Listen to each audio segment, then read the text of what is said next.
Imagine standing in a glittering palace hall, the air heavy with incense and candlelight. A queen draped in silk and jewels moves gracefully past her courtiers, every gesture rehearsed, every glance observed. To the world, she is elegance itself. But hidden beneath the layers of velvet and gold lies a secret that could decide the fate of empires. Her most private cycle wasn't private at all. It was tracked, recorded, whispered about in coded letters, and even inspected by physicians. In an age where a dynasty's survival hinged on fertility, a royal woman's body wasn't her own. It was a political battlefield. In the 17th and 18th centuries, a queen's body wasn't just her own. It was state property. Her health, her fertility, even the timing of her monthly cycle became information of national importance. Court physicians tracked every change, recording notes that were passed to monarchs, ministers, and even foreign ambassadors. What should have been private was transformed into a public document, drafted in careful coded language, and circulated among the highest ranks of power. If a queen's period arrived on time, it could calm rumors and steady the court. But if it was late, even by a few days, panic spread like wildfire. Was she finally pregnant? Had she miscarried? Or was her health failing? Each possibility carried enormous consequences. Entire dynasties hinged on those questions, and the answers shaped the politics of nations. At times, the stakes were staggering. The signing of treaties, the timing of marriages, even coronations could be delayed or accelerated depending on the state of a queen's cycle. Her body had effectively been nationalized, turned into a living calendar of political opportunity and risk. And yet, this was only the beginning of the pressure these women endured, while their biology was being tracked as state business. They still had to carry the crushing weight of appearances, and appearances in a royal court meant fashion. Now imagine dealing with all of this. The gossip, the coded reports, the political panic, while trapped inside a fortress of fabric. Royal fashion in the 1600s and 1700s wasn't designed for comfort. It was armor made of silk, velvet, whalebone, and steel. Gowns could weigh as much as a small child, layered with corsets, hoops, petticoats, and stiff panniers that forced women into the ideal silhouette of power and grace. But inside this towering structure, managing a period was a nightmare. Pads at the time were simple cloths, tied with belts or ribbons beneath multiple layers of undergarments. To change them required undressing, sometimes fully, which meant calling on attendants, finding privacy in a palace that allowed none, and hoping that nothing went wrong in the meantime. The danger wasn't just discomfort. A single stain on a cushion, a faint mark on a royal gown, could spark rumors of pregnancy, miscarriage, or illness. In a court where whispers carried faster than fire, a visible leak could spiral into scandal within hours.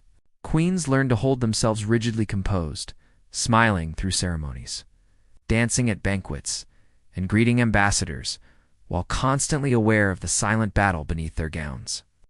Grace on the outside, fear on the inside, and when discretion was impossible, they turned to the only people they could trust, the women who knew their secrets better than anyone else. A queen was never truly alone, not even in her most private struggles. Standing just beyond the spotlight were her ladies-in-waiting, noble women handpicked for loyalty, discretion, and status. To outsiders, they were companions. In reality, they were guardians of the queen's most intimate secrets. Every month, these attendants managed tasks few would ever imagine tied to royalty. They helped change linens, quietly disposed of stained cloths, and assisted in the countless wardrobe adjustments that menstrual care demanded. They washed, folded, and prepared new cloths while keeping meticulous notes for physicians. In many cases, these women knew more about the queen's body than the queen herself. But this wasn't simply service. It was strategy, knowledge of a queen's. Cycle was dangerous currency in the world of court politics. If the wrong person overheard, if the wrong rumor spread, it could shake alliances or embolden rivals. That's why only women of noble birth were trusted with such duties. Their loyalty wasn't optional. It was the backbone of dynastic survival. To serve as a lady-in-waiting was to live invisibly, to stand inches from power, yet never reveal a word of what you saw. They carried the queen's secrets in silence, secrets that could alter the future of nations if they slipped. And still, their responsibilities, didn't end with assistance and discretion. Even the cloths themselves became objects of scrutiny, treated not as waste, but as evidence. The cloths themselves weren't ordinary rags. Many were custom-made from fine linen, soft cotton, or even imported silks, because nothing less would touch a queen's body. Some were embroidered or edged with lace, reminders that even the most private necessities had to reflect royal status. But once stained, these cloths couldn't simply be tossed aside. They were valuable, yes, but more importantly, they were seen as windows into a queen's health. Each used cloth went through a strict cycle of cleaning that was equal parts laundry and medical surveillance. First came soaking in cold water mixed with salt, vinegar, or wine, believed to draw out impurities. Then came scrubbing with harsh soaps made of lye and animal fat, done carefully by attendants trained to handle delicate fabrics. The process could take hours, sometimes days. Cloths were washed, dried, pressed, and returned for reuse. But here's where it turns unsettling. In many courts, physicians actually inspected the wash water. They believed its color, thickness, or even smell could reveal signs of imbalance, hidden illness, or poisoning attempts. To them, laundry wasn't just a chore, it was diagnostic evidence. What attendants treated as routine cleaning, palace officials treated as intelligence gathering. Every cycle left traces, and every trace was studied. And if questions arose, they didn't stop at the laundry. They moved on to the body itself. When laundry and observation weren't enough, the scrutiny became far more invasive. Royal women were subjected to regular physical checkups, especially when their cycles grew irregular or stopped altogether. These examinations were neither gentle nor private. Physicians often began with the stained cloths themselves, handling them as medical evidence. But soon, the focus shifted to the queen's body. Without proper tools, knowledge, or hygiene, internal examinations were clumsy, painful, and sometimes dangerous. Infections weren't rare, and the discomfort could linger for days. Yet to the court, the risk was worth it, because the survival of a dynasty seemed to hang on the results. Take Queen Catherine of Braganza, wife of England's Charles II, month after month. She endured examinations meant to uncover why she had not produced an heir. Each failure brought new rounds of questioning, harsher procedures, and heavier pressure. Her body was no longer her own. It was a subject of constant surveillance, studied and judged like state property. What began as concern for health quickly blurred into relentless control. And when natural cycles didn't return, doctors didn't step back. They reached instead for their so-called remedies, potions and procedures that promised solutions but delivered something far more dangerous.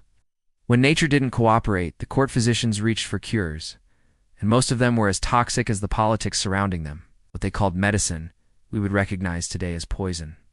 Mercury was one of the most common ingredients in fertility tonics. It was supposed to stimulate the womb and cleanse the body. In reality, it poisoned women slowly, eating away at their nervous systems and organs.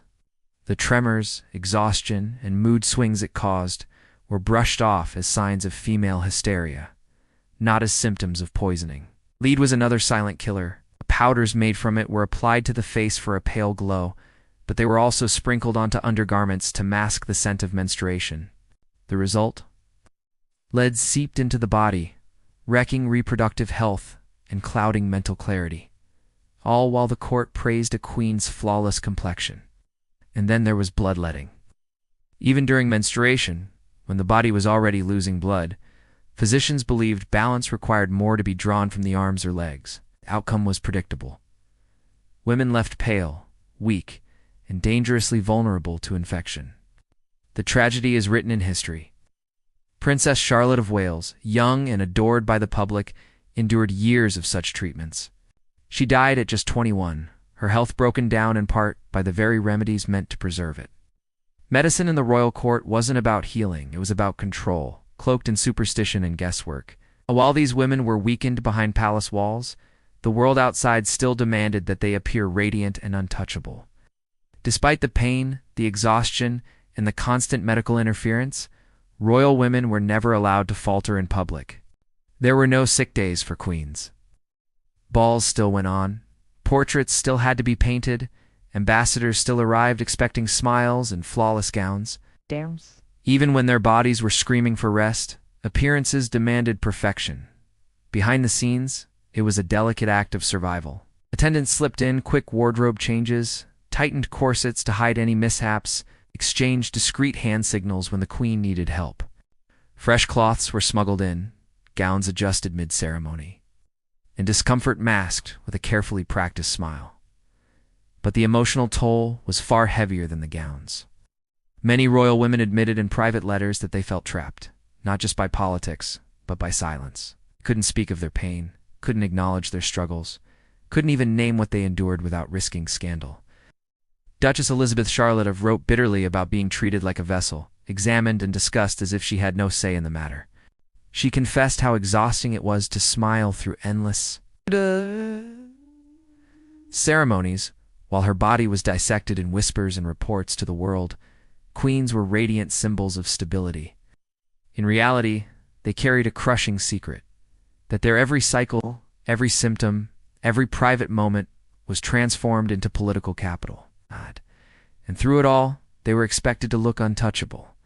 But once the crown was removed and the doors closed, what remained was a woman enduring a reality no portrait would ever reveal. History often celebrates queens for their crowns, jewels. In grand palaces, portraits capture their elegance, their poise, their power. But beneath every gown, behind every carefully arranged curl and jeweled sash, there was a woman navigating a world that reduced her to biology. Her cycles were tracked, analyzed, and turned into instruments of political leverage. Every month, her body became a battlefield, her private reality a public affair. She endured invasive examinations, toxic remedies, and grueling rituals, all while performing perfection in public. Balls went on, portraits were painted, and treaties signed, even as she bore exhaustion, pain, and the silent weight of expectation. The ladies-in-waiting who aided her, the physicians who monitored her, the gossip that threatened scandal, all of it formed an invisible web that controlled her life in ways few could imagine. It yet, quietly, gracefully, stronger than any crown could signify. When you stand before a royal portrait, remember this: beneath the silk lace and gold was a woman of immense resilience, surviving a system that measured her worth in fertility, secrecy, and public performance. She bore not just the weight of her crown, but the burdens of a society that refused to acknowledge her humanity. The next time history feels distant and untouchable, look closer. The elegance, the jewels, the grandeur, they were just the surface. Underneath, a story of endurance, secrecy, and courage unfolded every single day. That is the hidden truth of the queens who ruled not just kingdoms, but their own impossible realities.